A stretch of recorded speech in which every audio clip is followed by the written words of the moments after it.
একটা জিনিস চিন্তা করেন, সারা দেশে সরকারি কর্মচারীদের একটা পে স্কেলের দাবি চলতেছে।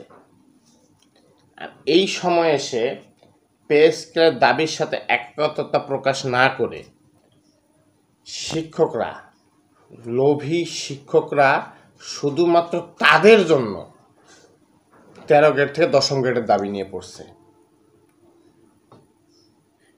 নিজের সরকারি চাকরিজীবীর নিয়ম নীতি তোয়াক্কা না করে, সরকারি চাকরিজীবীর বিধিমালা লঙ্ঘন করে নিজের কর্মস্থলে অনুপস্থিত থেকে দেশের শান্তি শৃঙ্খলা বিঘ্ন ঘটানোর জন্য ঢাকা শহরে গিয়ে আন্দোলন করতেছে।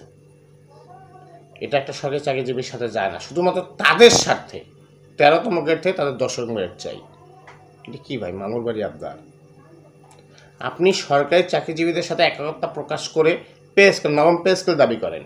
পে স্কেল সরকারি চাকরিজীবী তো, আপনারাও তো সরকারি চাকরিজীবী, এই পে স্কেল যদি পায় 1 থেকে 20 গ্রেড সবাই পাবে, সবারই উপকার হবে। আপনার লোভীর মতো শুধু আপনাদের দাবিটা কেন সামনে আনতেছেন?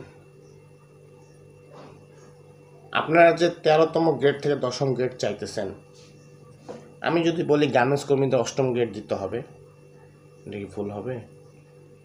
এসব গার্মেন্টস কর্মী তো আপনাদের মতো লোভী অনৈতিক শিক্ষকের কাছ থেকে, মানুষ গড়ার কারিগর দাবি করা মানুষদের কাছ থেকে শিক্ষা নিয়ে আসে নাই। একটা গার্মেন্টসের হেল্পার বা একটা অপারেটর, ওদের কোনো শিক্ষাগত যোগ্যতা লাগে না।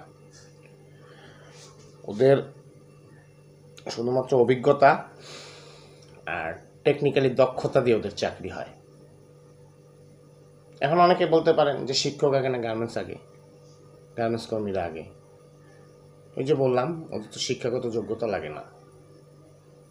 হ্যাঁ, যোগ্যতা লাগে যারা একটু উপর লেভেলে চাকরি করে, কোয়ালিটি ম্যানেজার, লাইন ইনচার্জ, এদের। যারা হেল্পার, অপারেটর, ওদের কোনো শিক্ষাগত যোগ্যতা লাগে না, ওদের কাজ দেখে ওদেরকে চাকরি দেয়। আবার শোনেন ভাই, শোনেন, যদি দাবি করি যে কৃষকদের, রেমিটেন্স যোদ্ধা, প্রবাসীরা, এদের 6ষ্ঠ গ্রেড দিতে হবে,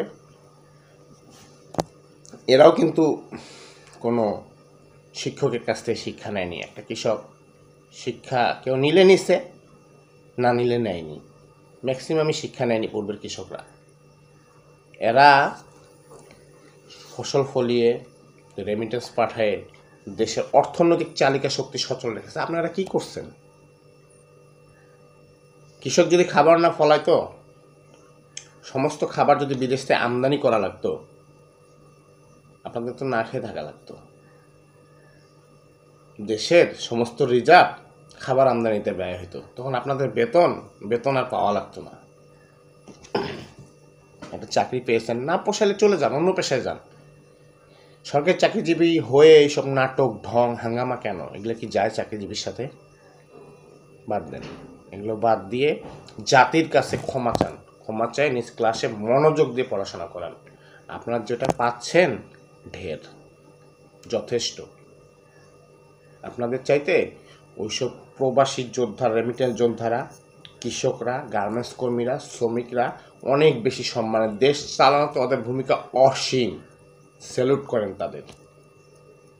নিজেকে এত অহংকারী ভাবিয়েন না। আমরা মানুষ গড়ার কারিগর। মানুষ গড়ার কারিগর কয়টা কারিগর বানাইছেন আপনারা? শুধুমাত্র যারা নিজ দক্ষতা, মেধা এবং পয়সা খরচ করে কারিগর হতে পারছে, তারাই কারিগর হয়েছে। আপনাদের ভূমিকা খুবই সীমিত। অনেকের কাছে জিনিসটা হাস্যকর লাগতে পারে, আরে গার্মেন্টস কর্মী, কৃষক, রেমিটেন্স যোদ্ধা, প্রবাসী, এদের আবার গ্রেড কি? সেটা তো সরকারি চাকরিই করে না। এদের বেতন দিতে হবে না, এদের সম্মাননা গ্রেড দেন মৌখিক, যে এরা 6ষ্ঠ গ্রেডের মানুষ বাংলাদেশের।